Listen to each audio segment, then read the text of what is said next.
is an epiphany from my wedding day. As I thought about for years, I've tried to learn about marriage. Is it possible to have a marriage that's not an institution or a war zone? And I spent a lot of time watching others and learning, and reading books and listening to things. And here I was at 43 years, 42 years, getting ready to step in and dive into this thing of learning to become a husband. We often think of mysteries as something to be solved, to get inside and figure it all out and classify and organize it and say, oh, this all works that way. All right, cool. Now it's interesting. You want to see how this works, and you can show people, like, it's an intellectual exercise. But God's mysteries are not riddles to be solved, but wonders to participate in. When we obey his simple commands, we eventually find ourselves in awe, being part of a miracle.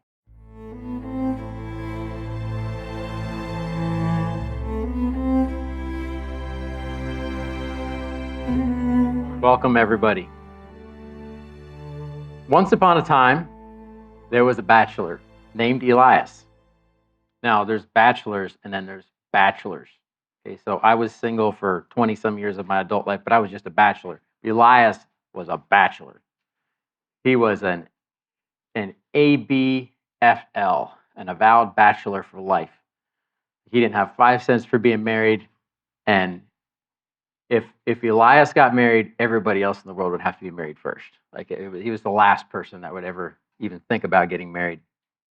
Well, one day, Elias was at a wedding, and he was sitting with his friends, and the preacher got up to preach, and the preacher was getting into the spirit of the wedding like preachers do, and he said, "Marriage is a great institution of God."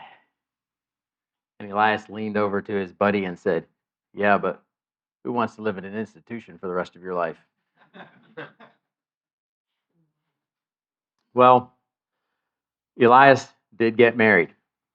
I was at his wedding. And just from what I know of him, I doubt he's living in an institution today. We've all known marriages that were like that. In our marriage vows, we talk about living together in peace. And some marriages, that's about all that happens. It's just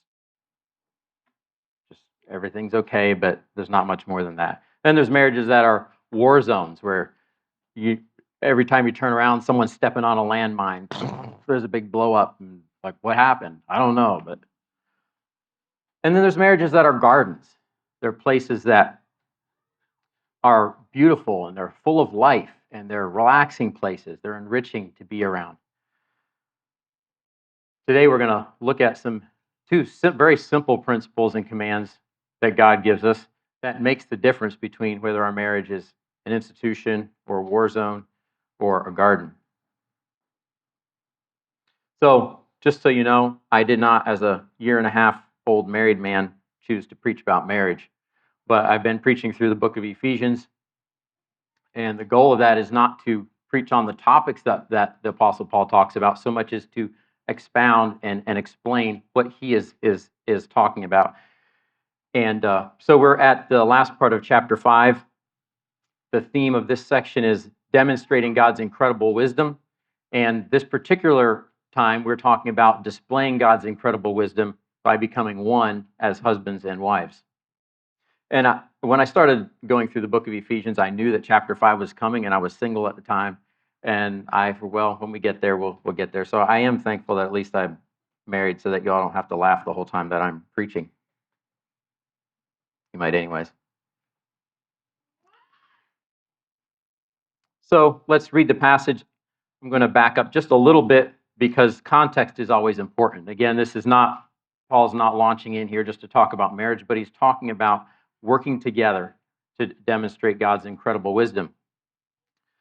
So he finishes up verse 20 saying, "Giving thanks always for all things to God the Father in the name of our Lord Jesus Christ, submitting to one another in the fear of God," or in reverence for God.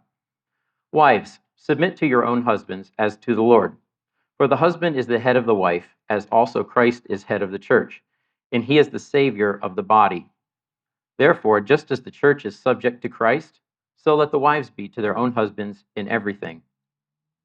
Husbands, love your wives, just as Christ also loved the church and gave himself for her, that he might sanctify and cleanse her with the washing of water by the word, that he might present her to himself a glorious church, not having spot or wrinkle or any such thing, but that she should be holy and without blemish. So husbands ought to love their own wives as their own bodies. For he who loves his wife loves himself. For no one ever yet hated his own flesh, but nourishes and cherishes it, just as the Lord does the church. For we are members of his body, of his flesh, and of his bones. For this reason, a man shall leave his father and mother and be joined to his wife, and the two shall become one flesh. This is a great mystery, but I speak concerning Christ and the church. Nevertheless, let each of you in particular so love his own wife as himself, and let the wife see that she respects her husband.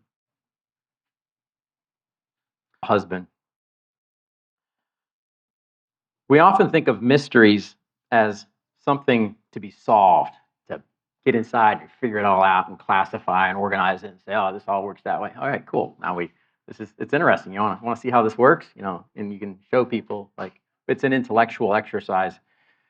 But God's mysteries are not riddles to be solved, but wonders to participate in. When we obey his simple commands, we eventually find ourselves in awe, being part of a miracle.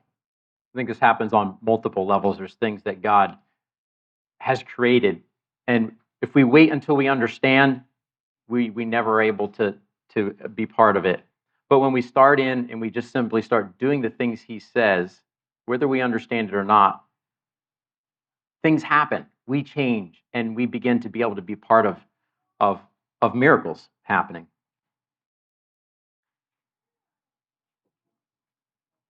So Paul begins talking to married couples by talking to the wives, submit to your own husbands as to the Lord. There's one part of my heart that goes out to women when I read this, because as much as I want my wife to submit to me, and I like it when she does, it really means a lot. It's like hitting the nitrous button or something like that. For you ladies, that's like gives the car like another 50 horsepower. But men can be kind of hard to work with sometimes, and we're imperfect.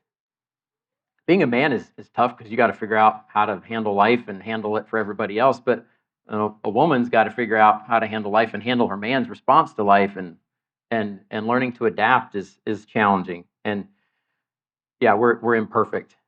We make mistakes. We have growth to do, and we're so opposite. As men, we're driven by completely different things. This week, my coach gave me a workout to do that was extremely brutal. And my wife said, why in the world would you do something like that to yourself? Like, I'm a man. That's what we were built for, is to do hard things and to take hard things and to face challenges. And it's a good for us. And so you do something hard and you come away and you're staggering after a workout and you're sweating and just shot. And you say, man, I feel great. It doesn't make sense. And vice versa. So God bless you all in the challenge of learning to do this. But we were designed for this. As women were built to follow and to honor and to submit to their husbands. A woman that respects and submits is the most beautiful and admirable and attractive thing in the world. And as men, we're beholden to you for that, to you and to God for that gift. It's God's design that men lead and wives submit and follow and support. And there'll be more on that as we go. So he gets a little into why. For the husband is the head of the wife, as also Christ is head of the church, and he is the Savior of the body. So again, this is the way we were designed to work. This is God's design in different areas of life where you have physically, we have a head and a body. And we have the husband that is a head and a body. And we have Christ who is the head, and the church is his body. This teaching is where we get the term headship from, and this is in other places in Scripture. For example, 1 Corinthians 11, as well as many places. Jesus talks about it in the Gospels where he describes his relationship with his Father. There's headship there. So there's a lot of misunderstandings about this, so I want to start out with clarifying a few things that headship is not. Headship is not about importance. It's not that one is more important than the other. After all, which is more important, your head or the rest of your body? Actually, if you don't have a head, it's not a body, it's a corpse. And vice versa, if a body doesn't have a head, there isn't a body, it's a corpse. So it's not about importance. It's not about ability. So in generalities, men tend to be this way, women tend to be this way, and we are built for our roles. But it doesn't mean that a wife couldn't do what's her husband's responsibility, or that the husband couldn't do the wife's responsibility. There's actually a big misunderstanding about this today, that because I'm good at a certain thing and I feel a burden for this certain thing, that means God is calling me to do that. So as a woman, if you're good at explaining and teaching and organizing, and you really feel a concern for that to happen, then you should become a pastor. Well, no, that's not true. Just because you have the ability for something doesn't mean that that is your role. Headship is not to favor men. This doesn't give men more rights and privileges. Just wait until we get to the part about husbands. It's not to silence or oppress women. It actually gives women more respect and consideration. It actually puts her where she has an unrivaled proficiency to shine for the things that she's made for and good at to come out.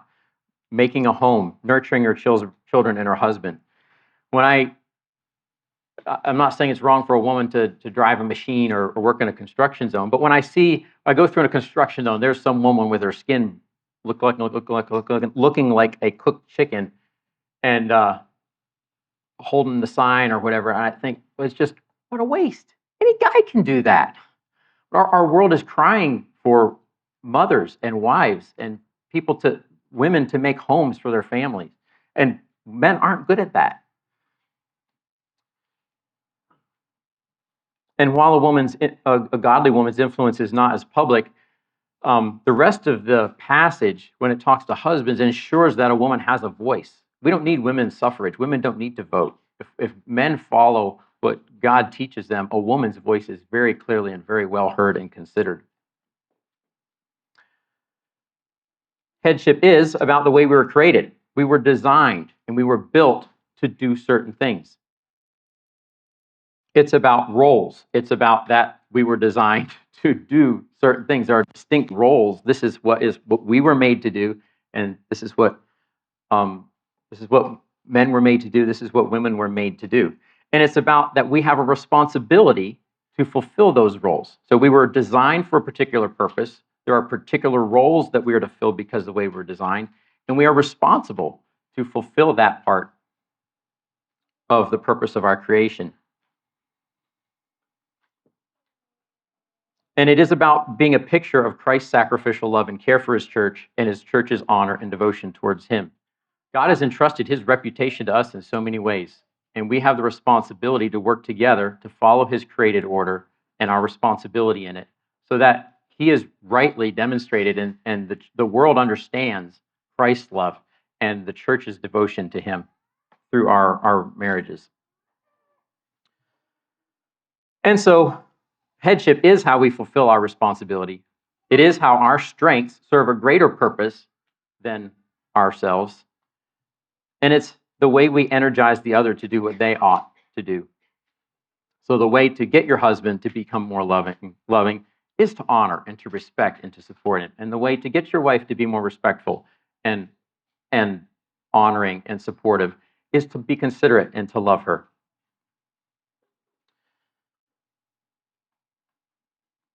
So he says, for the husband is the head of the wife, as also Christ is the head of the church, and he is the Savior of the body. So again, the head is not more important than the body. Christ is not fulfilled in becoming flesh and dwelling amongst us and suffering and dying. He's not fulfilled unless he has a bride.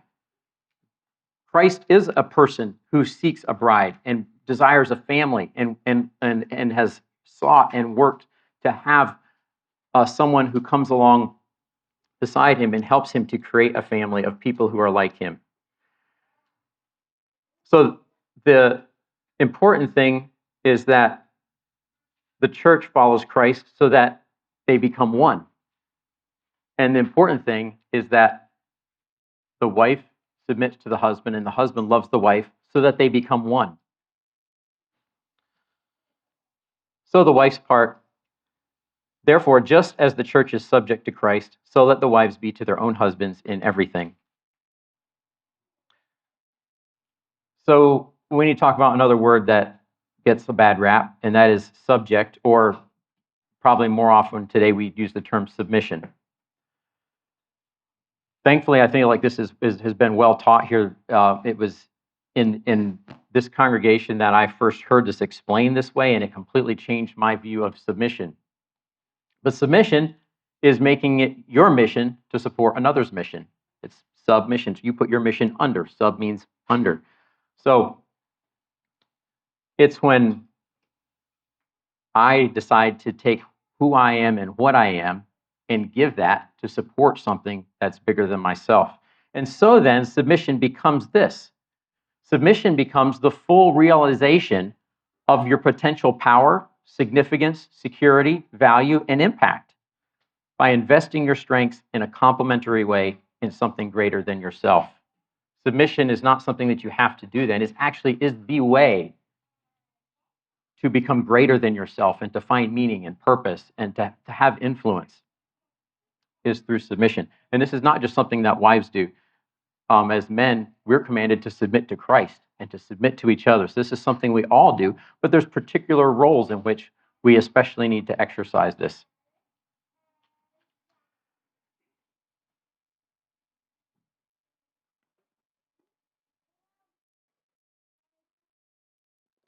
I've used John Chrysostom quite a bit as a resource for this because he's really the only one of the early Christians or those following in the tradition of the early Christians, that the pre-Nicene church, that talks in a expository way about the passage. Many other ones refer to it, but they're talking about a different topic. So I'm going to be sharing some quotes from him just because they're so good. He says this, "And yet one may ask, how can there be love where there is fear? I say that in such a case, love exists all the more strongly. For the woman who fears and reveres her husband also loves him, and she who loves him will likewise fear and revere him as her head, while loving him also as a fellow member of the body, since even the head is a member of the body as a whole. Therefore, he places one," this is talking about the Apostle Paul, "he places one under authority and the other in authority so that peace may prevail. For where authority is equal, peace can never truly exist, either in a household that is run like a democracy or where all seek to rule. There must by necessity be a single guiding authority. This principle applies to every part of the body. Harmony comes when each part fills its role, and when people are spiritual, there will be peace." Some interesting insights into that fear is kind of a bad term because we tend to think of fear as panic and a phobia rather than a reverence and a respect and a careful consideration for something. And that's the sense he's using it here, that if a woman truly loves her husband, she will respect him and reverence him and honor him. And that it's actually an outflow of her love for him. And that it's actually important that one is the leader because you can't both lead. And there's always going to be this thing, so who's doing this? I thought I was running this. Well, no, you're not. You know. So it's actually God's wisdom that he creates this so that there's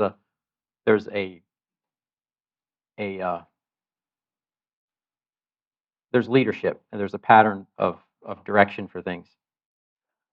Next is one about how not to talk to your husband when he has a problem. In this case, husband who's either lazy or is the wife is not feeling like he's supplying adequately. "Let no wife say to her husband, 'You are a weak and cowardly man, lazy, dull, and half asleep. Look at that man. Though born of humble parents, he takes risks, sails on voyages, and has made a fine fortune. His wife wears jewels, rides about in style behind her white mules, goes wherever she pleases, and is surrounded by servants and attendants. But you have shrunk back and lived to no purpose. Let no wife speak such words, or anything like them, for she is the body, not the head. Her part is not to command, but to honor and submit.' But how," someone may ask, "can she endure poverty? Where can she find comfort? Let her look to those who are poorer still. Let her remember how many noble and well-born women have not only received nothing from their husbands, but have even given their own dowries to them, spending all they had for their sake, for their husband's sake. Let her reflect also on the dangers that come with wealth, and she will learn to value a peaceful and quiet life. If she truly loves her husband, she will never speak in such a way. Rather, she will prefer to have him near her, though he gains nothing, than to see him earn 10,000 talents of gold at the cost of long separations and the constant worry that comes with distant journeys. I thought that was some good insight. But criticizing your husband and fussing and whining at him is never a constructive thing. It doesn't work. And there are tactful ways to support and encourage that actually help your voice to be heard more often. I think this is probably one of the bigger ways that women can tear down their husbands is just by whining and nagging and about things. And hopefully most of us don't know very much about that. So next in the passage, he says, therefore, just as the church is subject to Christ, so let the wives be to their own husbands in everything. The woman's gift of sensitivity and nurturing bless the home and community when they're used to support the leadership of the husband. And this is what makes you as women powerful. You are incredibly powerful. Brother Jason preached a message about that some time ago. And there's few things that can cripple a man or empower a man more than a woman who is supportive and believes in him and encourages him.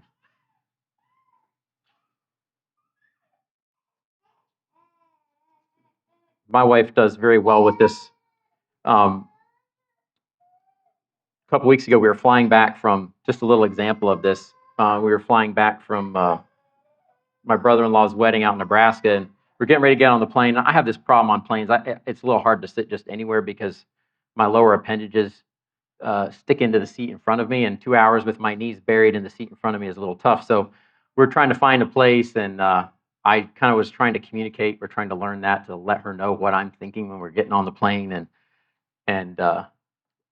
and she just said, "Well, I'll just follow you wherever you go." And like, boy, something just, it just felt so good. And yeah, those things are, even if it's in little ways like that, that's the desire of a man's heart. There's a reason, pardon me for the reference, but there's a reason that Josh Turner's song "Will You Go With Me" hit the top of the charts. The song asks, would you go with me? Talking to his girl that he admires. And it talks about riding on the clouds and going down streets of fire. And would it be okay if I didn't know the way? And the chorus says, would you, if I gave you my hand, would you take it and make me the happiest man in the world? If I told you my heart couldn't beat one more minute without you, would you accompany me to the end of the sea and help me tie up the ends of a dream? I got to know, would you go with me? And so ladies, as you fulfill that and you communicate to your husbands, yes, I will go with you. I'll be there. I'll support you. Together, you're a tremendously powerful influence in our lives. Proverbs 14:1 says, wise women build houses, but those without discernment destroy them with their hands. This doesn't just apply to women, but this is such an easy thing to do, to want something, but then by the things that we do, actually destroy the very thing that we want. And so let's be careful about that. This applies to both sides, but I remember one of my sisters has done very well with what she's been handed in life saying this to me. She realized that by trying to protect her children and get her husband to pay attention and just different things like that, she realized she was doing this. She was destroying what she wanted by the very things that she was doing. And when she decided to let go of that and start trusting her husband and blessing him and encouraging him and praying about the things instead, like their home just changed tremendously. So God bless you all in that. He says, wives, submit to your husbands as to the Lord. It's not that we husbands always deserve this, but it's out of honor to Christ that we want to obey these things. And so if you struggle to do it because your husband deserves it, Do it out of honor to Christ because you want to be a good picture of his church's love for him and to honor his order and his design that he built, and because you want to be part of the solution rather than part of the problem. And when you do this, you're joining a legacy of women who have done this, gone through the hard work of choosing to submit and honor and respect, and have been part of changing the world literally and bringing the Savior because of it. Peter says, for in this manner, this is talking about dressing modestly and not trying to draw attention and be the prominent one. For in this manner in former times, the holy women who trusted in God also adorned themselves, being submissive to their own husbands, as Sarah obeyed Abraham, calling him Lord, whose daughters you are, if you do good and are not afraid with any terror. I'm sure it was scary sometimes, but by choosing to do this, you join the ranks of people like Mrs. Noah. We don't know her name, but she definitely changed history. Sarah, Abraham's wife. Jochebed, Moses' mother. Ruth, Hannah, Mrs. Samuel. We don't know her name either, but he had to have had a good wife. Abigail, if you want to be inspired by a lady, there's no wonder David married her. It was like it was a no-brainer when you run across a woman like that, who, with an awful husband, in a very prudent and kind and unobtrusive way, helped to fix a problem that he created. Some words from John Chrysostom again. For the health of our marriages, for from the health of our marriages come both great evils and great blessings. To families and to entire nations. Nothing binds human life together so strongly as the love between husband and wife. When he says, wives, be subject to your own husbands as to the Lord, it is for good reason. For when husband and wife live in harmony, the children are well raised, the household runs smoothly, and even friends, neighbors, friends, and relatives share in the sweetness of their peace. But when it is otherwise, everything is overturned and thrown into confusion. Just as in an army, when the generals are united, all things are in order, but when they are divided, chaos follows. So it is in a household. Therefore, he says, wives, be subject to your own husbands as to the Lord. Marriage isn't just for married people. It's all of us are blessed by marriages. We were all the result of a marriage, most likely, at least a couple coming together. And we all live in communities that the anchor of communities is marriages. My wife and I, through our single years, were blessed so many times by marriages and families that we spent a lot of time with, and were enriched by, from my wife, the stability of the father in the home, and for myself, the kindness and care of a woman. Many of you sitting here filled that place in my life. So you have a tremendous power to bless and influence when you submit and honor and respect. So moving on, husbands, love your wives. The main responsibility goes to the husbands for the direction and the health of the relationship. And our focus, the most important thing that we can do is to love. And that's something that is learned.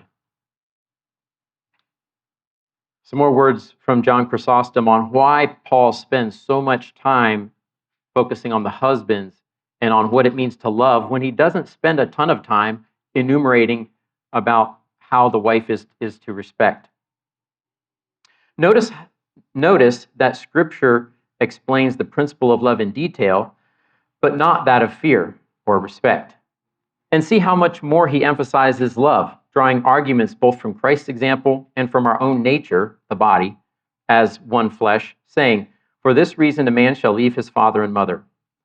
But when it comes to fear, he does not dwell long on it. Why is that?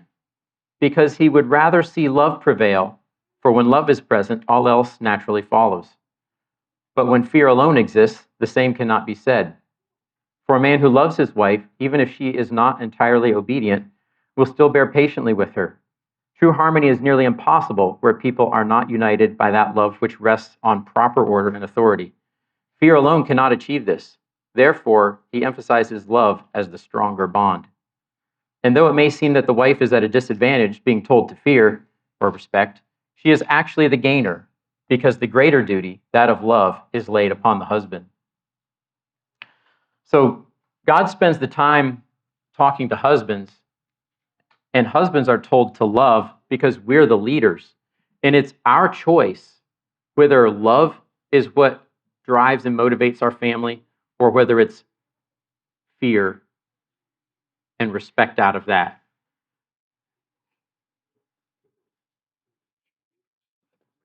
So when we love, we energize our wife's respect and honor. It's not a hard thing. Still choices that she has to make.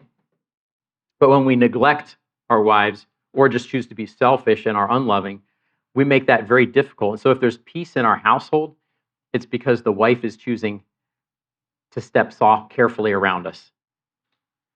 And so again, as husbands, we have the responsibility whether our home is driven by fear or by love, by whether or not we are putting the energy into learning how to and loving and caring for our wife.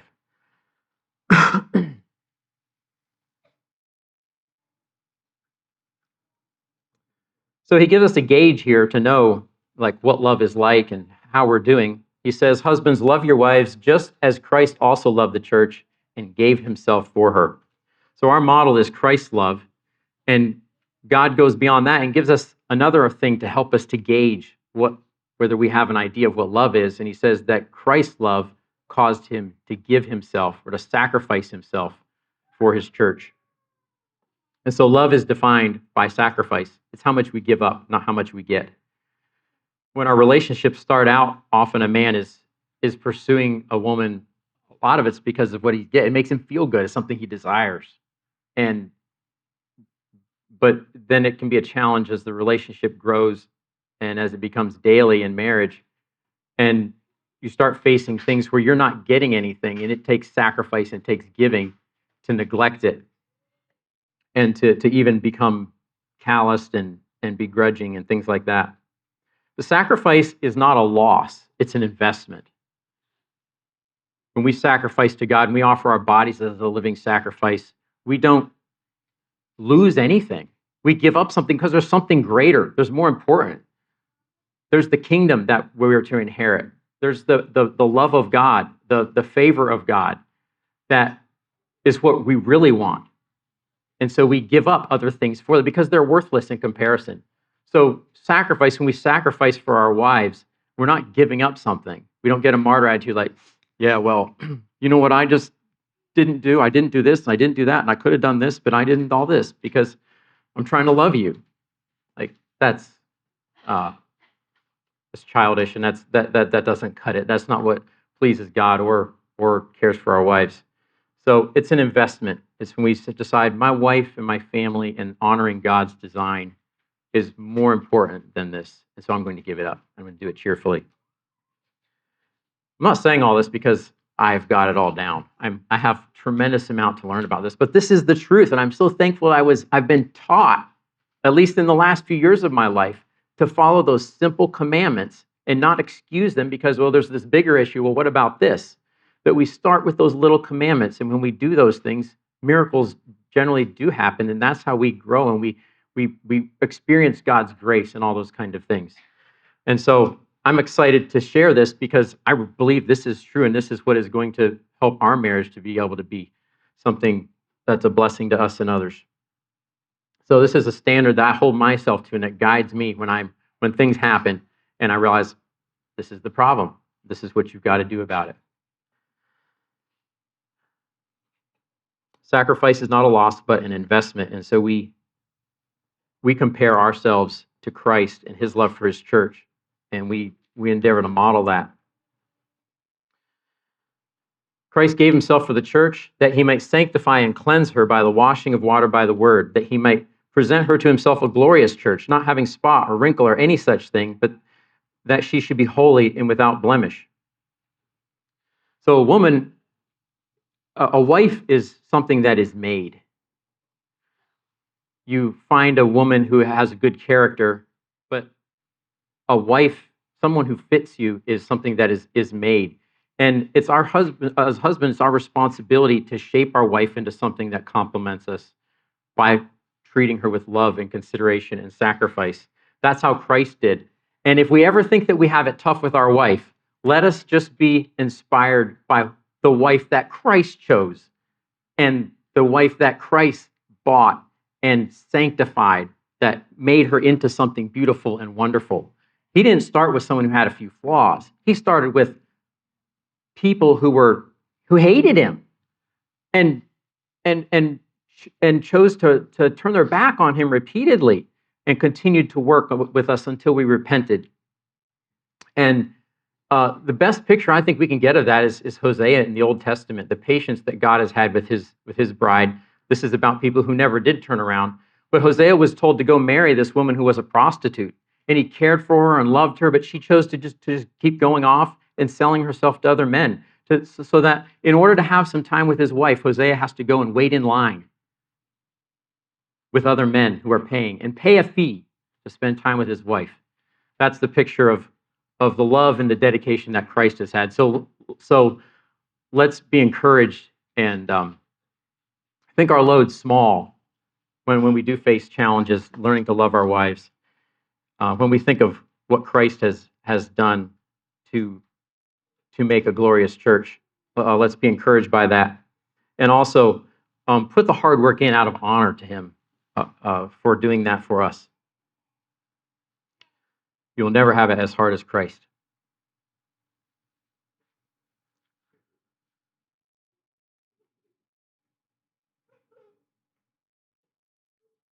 So husbands ought to love their own wives as their own bodies. He who loves his wife loves himself. For no one ever yet hated his own flesh, but nourishes and cherishes it. So Paul doesn't say she's part of your spirit or part of your soul. He says she's part of your body. And later on there, he uses some Hebrew poetry build. He says part of your body, your flesh and your bones. Your bones are the deepest part of you. And when your bones hurt, like you can't massage it or put some ointment on it or something like that. It's in there and it just racks your whole being. So our wives are a very living, breathing, feeling part of us. And so as men, when we care for our wives, we're really doing ourselves a favor. And when we don't care for our wives, we're shooting ourselves in the foot, besides reproaching Christ.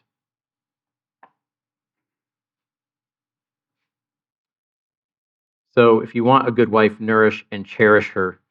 Cherishing is a word we could spend a lot of time on. I don't want to, but sometimes I think it's good to think about that. Do I actually cherish her?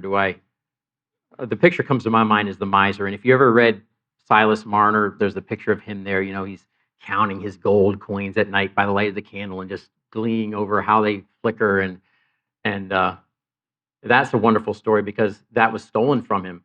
And later he learned to love and cherish a little girl that he adopted and raised.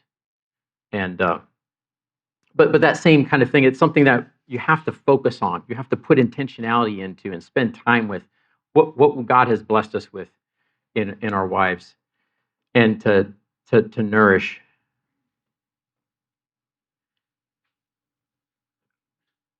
We as men, we shouldn't be enjoying things that are causing a great difficulty for our wives. I think there's something bad wrong. Sometimes in our occupation, it's hard balancing work. We can't just stay at home and have an eternal honeymoon. Like we have to work. Whether you're working at home, you have to be outside the house and away from your wife. But when we think about our occupations, there's a young man recently was telling me about some of his achievements and stuff, and he said something about he's living his dream. And sometimes I want to ask him the question, do you think your wife is living her dream?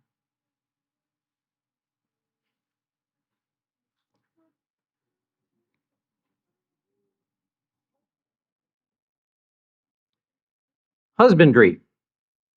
This is an AI attempt at picture of all different areas of husbandry.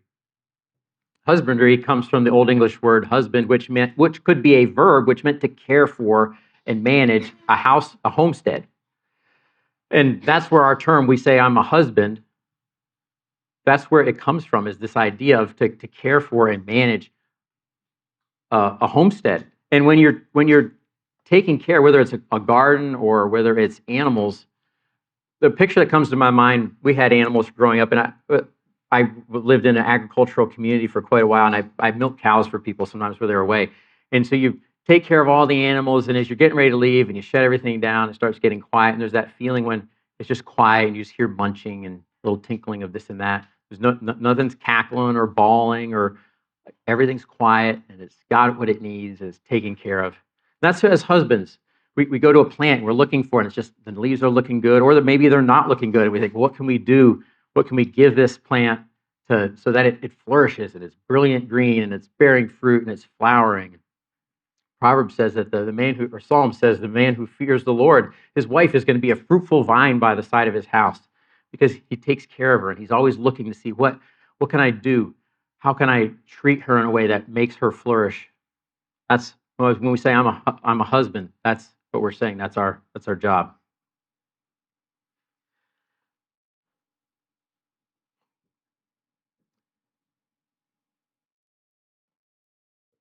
For no one ever yet hated his own flesh, but nourishes and cherishes it, just as the Lord does the church. Your wife is part of your body.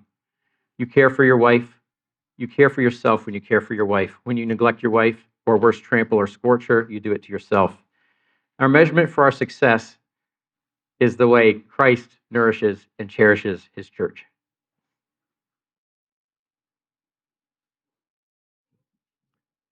For this reason, a man shall leave his father and mother and be joined to his wife, and the two shall become one flesh.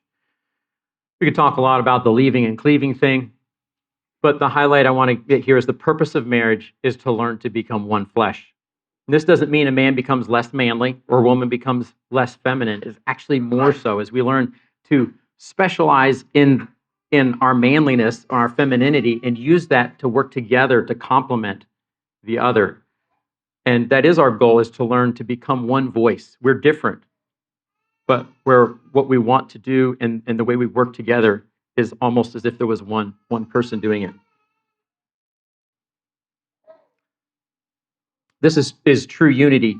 True unity is not sameness. I think about on the coins, on the U.S. seal, there's the words e pluribus unum. And I don't know Latin like Lowell does, but I know that means out of the many, one. That's the vision for America.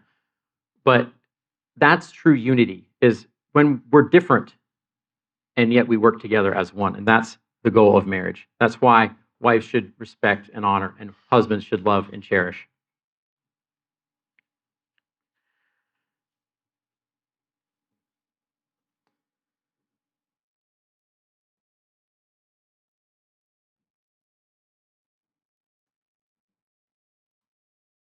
I'm going to go to some more wisdom from John Chrysostom. What if my wife does not respect me? But what, one might ask, if my wife does not show me reverence? Never mind that. You are still to love her. Fulfill your own duty. Even if others do not do what is required of them, we must still do what is right ourselves. For example, Scripture says, submit yourselves to one another in the fear of Christ. And what if another does not submit? Still you must obey the law of God. The same applies here. Let the wife, even if she is not loved, still show respect, so that no fault may be found with her. And let the husband, even if his wife does not show him respect, still love her, so that he may not fail in his own duty, for each has been given their own charge. Here's a little piece, it's too long to put on there, about lovingly addressing a problem with your wife. And this particular one is when the husband feels like they should live a simpler life than the wife, and the wife would like more extravagance.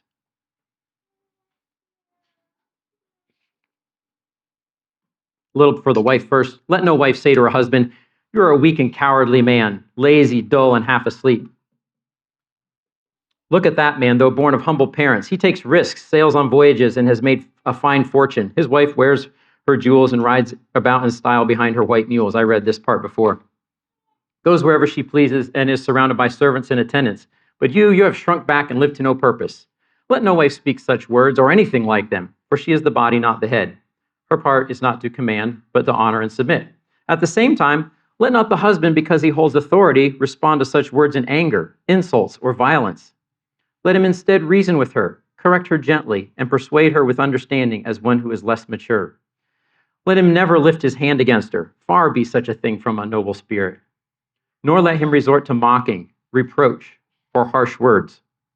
Rather let him guide and steady her as one who is still learning wisdom. How should you speak to her? Speak with care and tenderness. You might say, I have taken you, my dear, to be my partner in life, to share with me the closest and most honorable bonds in my children and in the care of my home. And now, what guidance should I offer you? But first, speak to her of your love. Nothing persuades a person to sincerely hear and accept advice more than knowing it comes from genuine affection. How do you show that affection? Say, for example, though I could have chosen many women with greater wealth or noble birth, I chose you instead, drawn to your beautiful life, your modesty, your gentleness, and the steadfastness of your love for God. From there, gradually lead into a discussion of true wisdom, carefully addressing the subject of wealth. Do not attack riches outright. That would be too harsh. Instead, take a gentle approach, using your admiration of her life and character as the starting point. This way, your words will feel like reasoned guidance, not harsh or critical lecture. You might continue, I could have married a wealthy woman, but I could not bring myself to do so, not without reason, but because I have learned that money is not a true possession. It is worthless, often held by thieves, harlots, and grave robbers. I set aside such things and saw instead the excellence of your soul, which I value above all gold. A young lady like you who is discreet, sincere, and devoted to piety is worth more than the whole world. For these reasons I courted you, I love you, and I value you more than my own life. Our time here is short and fleeting, and I pray that we may live this life in a way that will allow us, in the life to come, to be united forever in perfect joy. I value your affection above all else. Nothing is more bitter to me than being at odds with you. Even if I were to lose everything, suffer extreme hardship, or endure any pain, it would be bearable so long as your love remains true. My children will be dear to me, but their value is greatest while your love remains with me. And you too must fulfill your duties. Let us follow the teaching of the apostles, who tells us that God desires our hearts to be united. For this reason, a man shall leave his father and mother and be joined to his wife. Let us leave no room for petty jealousy. Let wealth, servants, and outward display fade in importance. For to me, your love and companionship are worth far more than anything else.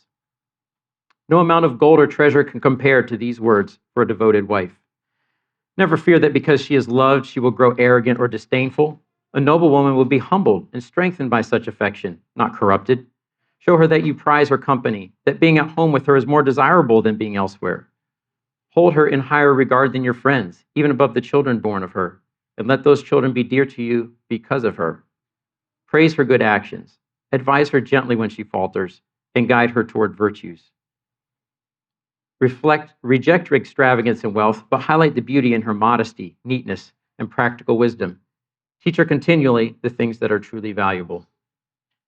There was a lot of good wisdom in that. Not all of us are golden-tongued, like John Chrysostom. That's what the Chrysostom part of his title means. But there's some principles about how to approach things that is loving to your wife rather than critical. That I'm thankful to have run across through that. Nevertheless, let each of you in particular so love his wife as himself, and let the wife see that she respects her husband. So it comes down to two very simple directions. Love your wife and respect your husband. And it's out of these things that the prosperity or the disease of marriage comes. There's a lot could be said about particulars, about what does it look like, and what are some practical ways to show respect to your husband, to love your wives. There's been a lot of work put into that. I'm not going to spend a lot of time this morning on that. These are just some generalities. Listen deeply. Make sure that she knows she has your ear and she's heard. She's not criticized when she starts talking. Expressing appreciation. There's nothing in the Bible that says that Sunday afternoon men should go home and plop on the couch with a book while their wife makes the meal and cleans it up. Like, show value that you value her by helping her out with household things, by respecting it when she cleans things up or wishes you'd put your shoes there. That's how we show we value those things. Prioritize quality time. As men, this is not such a big thing to us, but we actually become more healthy when we attune to taking care of that side for our wives because we need it as well. Support her emotionally and personally. Remember Justin saying something about this, about men. A thing that husbands need to be taught and encouraged in is supporting their wives emotionally. And that is a big thing to learn, to let her talk and support her as she women are more feeling. That it's just, when we went to a yard sale this summer, there's one thing that stands out in my mind. I just remember walking along, and I'm walking along with a critical eye, just scan the table, see if there's anything interesting. And my wife walks up to him. It's like she feels the table, and she feels how nicely things are arranged and the quality of them. And I like that. It's part of why I married her, because I wanted somebody like that in my life. But just because we don't feel the need for something doesn't mean it's not healthy for us to engage. Show affection and value. How to show respect for your husband. Speak well of him. A criticized man, if you don't want your man to be a little boy, don't treat him like you're his mom. Compliment and affirm him both privately and publicly. Doesn't do much good if you do it publicly and not privately, or vice versa. Listen, value his thoughts when he tries to help you solve your problems and get you out of a tight spot. Like, value it. Express appreciation for his work and his provision, what he does to try to provide for you. Encourage his growth. Support him when he's trying to grow and learn to be responsible and develop himself. And create a peaceful home environment. As men, that's why we got married. We're one of the biggest things a man wants is peace. And we marry a wife because we think that's going to help to enrich and enlarge our peace. And if you can make home a pleasant place to be, I know that children and life, it's not always going to be that way, but the more that you can do to make home a place that we'd like to be, makes us like to be there more. There's lots could be said. You've probably seen these books. Love and Respect has been around for probably 30 years now. Basically, these people have done scientific experiments and interviewed people and shown that the scripture is wise when it says that, because the primary need of a wife is love and the primary need of a husband is respect. And lots of creative and practical ways to learn how to do this. I think people say, well, we need God's word. We just need the Bible. Well, that's not true, because God gave us the church. And so we need teaching and wisdom. As long as it is, we need to make sure that it is aligning with the faith that was once delivered. But I think it's actually folly to try to invent it all on our own, figure it out on our own, and not build off of wisdom that's been given. So reading these kind of resources, especially if doing it together, can be very helpful. Going to some seminars like some of you are going to Ignite, that's great. Spending time focusing on your marriage, talking together, and getting some wisdom can be incredibly helpful. But he says here, let each of you in particular so love his own wife as himself, and let the wife see that she reverences her husband. And so for years as a single, I'm trying to learn as much as I can about marriage and anticipating hopefully someday being married. But I realized when I started dating my wife that she didn't line up with the stereotype. My wife doesn't have the problems that some women do. And I'll stop there. But I had to learn to put aside generalities about how women are and realize this is my hopefully wife to be, and I need to learn what is loving to her and what she needs and how to work with her. And that, I think, is the most important thing. You can read books and stuff, but the most important thing is what is going to make my wife feel loved? What is going to make my husband feel honored? Communicating love and respect is an art. It's something you grow in, you develop skill in. Communication is a language. 85% of communication is nonverbal. So if I walk in a house and I don't say anything to my wife and I go into the living room and I plop stuff down and I didn't say anything, I'm communicating something to her based on what she's used to. So remember that. In communication, it's important that we use the same language, or else you'll be like the Amishman who told the nurse that he wanted a kissy. In Dutch, that means a pillow, but that's not what it communicated to the nurse.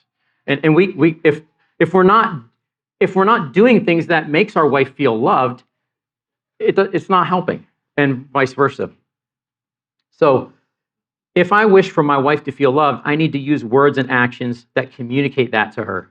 And if I want my husband to feel respected and honored, I need to make sure that I'm using language and behavior that communicates that to him. So we found an important part of this is to watch and to learn and to ask and to communicate. Ask questions like, what were you feeling when this and this happened? I saw this kind of go across your face. How did that feel to you? How could I make this or this go better for you? What could I have done to make this certain thing? It doesn't mean there's a problem even, but how could I make inviting company for Sunday afternoon go better for you? And this is one that my wife and I try to ask each other pretty much every evening is, have I done or said anything that made you cringe? That may sound a little cringe, but it's wanting to find out before it builds up and gets into something that makes some sort of a tight spot, but to find out in little ways, what is it that pleases my wife, what makes my husband tick or makes him ticked. Of course, I never get ticked. So I think this is the journey. It's important to resources like love and respect are great and stuff, but learning to communicate and ask and care and find out and practice the things that are going to communicate that to my wife, for me, and for a wife to her husband. So nevertheless, let each of you in particular so love his own wife, and the wife see that she respects her husband. 2 simple commands. God bless each of you in your journey and the rigor of learning to become one in your marriages. It is work. But somebody asked recently, well, is marriage really that hard work? Well, it's hard work, but it's hard work in the same way that building a castle is more hard work than building a doghouse. Like, it's harder work, but the potential is so much greater there. And really the highest goal is we get to become like Christ. We become a person like him. We spread his love and his life in the world. We display his incredible wisdom. And we completely overthrow the kingdom of darkness by those simple acts of obedience. And so I'm going to close again with my epiphany from our wedding day on mysteries. God's mysteries are not riddles to be solved, but wonders to participate in. And when we obey his simple commands, we eventually find ourselves in awe, being part of a miracle.